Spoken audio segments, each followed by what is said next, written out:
हमने देखा था कि सभी गॉड्स फ्यूजन कर लेते हैं और ये देखने के बाद गोकू भी हैरान हो चुका था। उनके बस फ्यूजन करने से ही हजारों प्लेनेट डिस्ट्रॉय हो जाते हैं, पर क्या वो इतने स्ट्रांग है कि वो गोकू को रोक सके? तो वो यूज करते हैं अपने सबसे पावरफुल अटैक का और उस अटैक से गोकू बहुत दूर जाके गिरता है। सबको लगता है कि अब गोकू का खेल खत्म हो चुका है, पर तभी उस धुएं के बीच में से निकलता है गोकू और गोकू हैरान हो चुका था कि ये इतने पावरफुल कैसे हो गए। तो दोनों के बीच में फाइट शुरू होने लग जाती है और इस बार गॉड्स गोकू पे भारी पड़ रहे थे। गोकू को ये हैरानी हो रही थी कि 1000 साल की ट्रेनिंग के बाद भी मैंने नहीं रोक पा रहा और गॉड्स को इस बात की चिंता थी कि हम 11 गॉड्स फ्यूजन करके एक मॉडल को नहीं हरा पा रहे।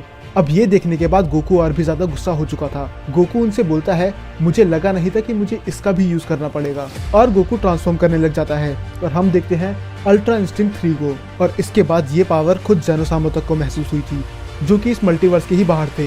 गोकू अपने एक अटैक से ही उनके चेस्ट से अपना हाथ आर पार कर देता है, पर ये इतना काफी नहीं था उन्हें रोकने के लिए। और ये देख के गोकू भी थोड़ा इम्प्रेस्ड हो गया था। वो बोलता है, मुझे जितना लगा था तुम मुझसे ज्यादा पावरफुल हो। पर गॉड से बात मानने के लिए तैयार ही नहीं थे कि कोई ऐसा मॉडल है जो गॉड से भी ऊपर है। और दूसरी तरफ ग्रैंड पीस बहुत ज्यादा टेंशन में थे। वो हैरान थे कि इतना पावर लेवल किसका हो सकता है। वो लगभग उनके पावर लेवल को मैच कर रहा था। और गोकू बोलता है, तुम्हारी वजह से मैं टाइम चैम्बर में 1000 साल तक बंद रहा, तो तुम्हें एक आसान मौत नहीं मिलेगी। गोकू यूज करता है सोल पनिशर का। ये एक ऐसा अटैक था जो अपने अपोनेंट को तड़पा के मारता है। ये उसको तब तक तड़पाता है जब तक वो खुद मौत की भीख ना मांगे। गोकू वो अटैक करने ही वाला होता है। गोकू बहुत ज्यादा हैरान हो जाता है क्योंकि उसे अपने पीछे बहुत ज्यादा पावर लेवल महसूस हो रहा था। और वो अपने अटैक को कैंसिल करके पीछे देखता है तो पीछे होते हैं लॉर्ड ज़ेनो। ज़ेनोसामा बोलते हैं, गोकू क्या ये तुम हो? मैं तुम्हें कई सालों से ढूंढ रहा था, आखिर कहाँ गए थे तुम? फिर गोकू ज़ेनोसामा को सारी सच्चाई बताते हैं कि किस तरह गॉड्स ने प्लान बना के उसे टाइम चैम्बर में 1000 साल तक लॉक रखा। और ज़ेनोसामा गोकू से बोलते हैं कि तुम चिंता मत करो, मैं उनको उनकी सजा जरूर दूंगा।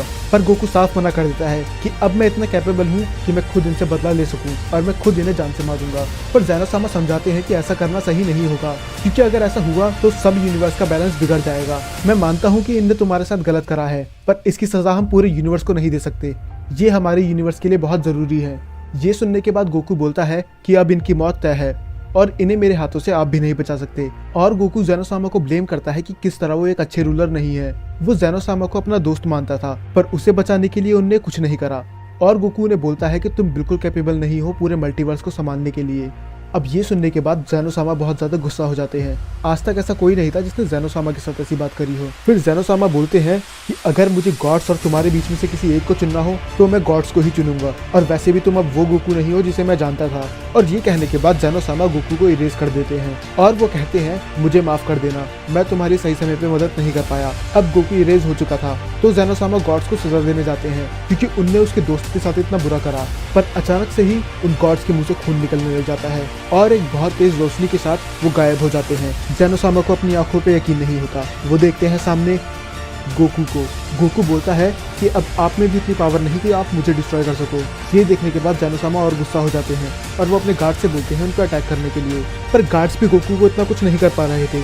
आखिर करते भी कैसे? जो ज़ेनोसामा के अटैक से बच चुका हो, भला 2 गार्ड्स उसका क्या ही बिगाड़ लेंगे। वो गार्ड्स को मारने ही वाले होते हैं, तभी पीछे से ग्रैंड पीस आ जाते हैं। ज़ेनोसामा ग्रैंड पीस को बीच में पढ़ने से मना करते हैं। वो बोलते हैं कि इसे मैं ही संभाल लूंगा। पर ग्रैंड पीस कहते हैं, नहीं, ये मॉडल अब बहुत ही ज्यादा स्ट्रांग हो चुका है। इसकी एनर्जी मुझे आउटर वर्ल्ड्स में भी महसूस हुई थी, तो इसे रोकना उतना आसान नहीं होगा जितना लग रहा है। बाद में गोकू ग्रैंड पीस से बोलता है कि मेरी आपसे कोई दुश्मनी नहीं है, तो आप यहाँ से जा सकते हैं। पर ग्रैंड पीस नहीं सुनते तो गोकू उन पर अटैक करने जाता है। उसकी स्पीड देख के ग्रैंड पीस तक हैरान थे, पर ये ग्रैंड पीस को हराने के लिए इतना काफी नहीं था। दोनों के बीच में एक घमासान युद्ध शुरू हो जाता है और इस बार ग्रैंड पीस उस पर भारी पड़ रहे थे। अब गोकू का कोई भी मूव उन पे काम नहीं कर रहा था और ये दोनों इतने स्ट्रांग थे कि कई मल्टीवर्स तो ऐसे ही खत्म हो रहे थे। पर बाद में जब ग्रैंड पीस गोकू को जान से मारने ही वाले होते हैं, गोकू एक स्माइल करता है और बोलता है कि मुझे पता था आपको हराने के लिए इतना काफी नहीं होगा, तो अब मैं आपको वो दिखाने वाला हूँ जिसकी ट्रेनिंग मैंने 1000 सालों से करी है। ग्रैंड पीस ये सुनने के बाद पूरे हैरान हो चुके थे कि आखिर अब इससे ऊपर क्या होगा। इसने तो इसी फॉर्म में मेरे लेवल तक को रीच कर लिया था। ग्रैंड पीस को लगता है कि वो झूठ बोल रहा है, पर तभी गोकू ट्रांसफॉर्म हो जाता है और वो अपने अनलॉक करता है अल्ट्रा इंस्टिंक्ट 4। और गोकू ने बताता है कि किस तरह अल्ट्रा इंस्टिंक्ट एक बेस फॉर्म है और हम उनके और भी लेवल अनलॉक कर सकते हैं। इसका मतलब जो अटैक भी ग्रैंड पीस सोचेंगे वो उसकी बॉडी पहले ही समझ लेगी। और ग्रैंड प्रीस्ट बोलते हैं कि इस टेक्निक को सीखने के लिए मैंने अपनी पूरी जिंदगी बिता दी, पर मैं तब भी नहीं सीख पाया, तो आखिर तुमने ये कैसे करा। अब ये बात ग्रैंड प्रीस्ट भी जानते थे कि वो गोकू को नहीं हरा सकते, पर उनके पास और कोई रास्ता भी नहीं था, क्योंकि गोकू ने ज़ेनोसामा को चैलेंज दिया था और उनको प्रोटेक्ट करना उनका काम है, तो उन्हें वो बैटल लड़ना ही पड़ा। पर ग्रैंड प्रीस्ट के हर एक मूव को गोकू पहले ही प्रिडिक्ट कर ले रहा था, और गोकू उन्हें फिर से बोलता है कि मेरी आपके साथ कोई दुश्मनी नहीं है, तो मैं आपको नहीं मारना चाहता। और गोकू एक पंच में ही ग्रैंड प्रीस्ट को गिरा देता है, और अब ज़ेनोसामा को अपनी ट्रू फॉर्म में आना ही पड़ता है। ज़ेनोसामा दोनों गार्ड्स के साथ फ्यूज हो जाते हैं, और हमें देखने के लिए मिलता है ट्रू ओमनी किंग।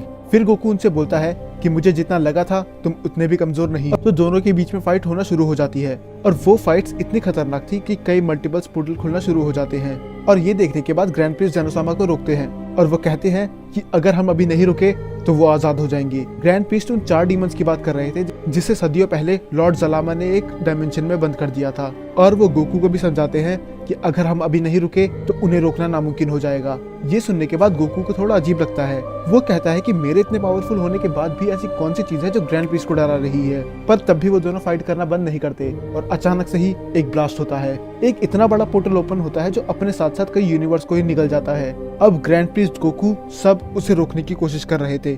गोकू भी इनकी मदद इसीलिए कर रहा था क्योंकि उसे कुछ अच्छा महसूस नहीं हो रहा था, क्योंकि उस पोर्टल के पीछे कुछ ज्यादा ही खतरनाक चीजें थी, और वो पोर्टल ब्लास्ट हो जाता है, और उस पोर्टल में से निकलते हैं 4 डीमंस। फिर ग्रैंड प्रीस्ट बताते हैं कि गॉड ज़लामा के अलावा और कोई नहीं है जो इन्हें रोक सके, और हमें दिखाया जाता है कि किसी प्लेनेट पे वेजिटा ट्रेनिंग कर रहा होता है। अब वेजिटा गोकू से उस चीज का बदला लेना चाहता है जो उसने दोस्तों के साथ करा। तो क्या इन 4 डीमंस को गोकू, ग्रैंड प्रीस्ट और ज़ेनोसामा रोक पाएंगे, और वेजिटा इनकी मदद करेगा या इनके खिलाफ रहेगा, ये आपको पता चलेगा अगले एपिसोड में, जो कि अगले संडे को आ जाएगा। और जब तक आप इसके पहले के एपिसोड देख सकते हैं।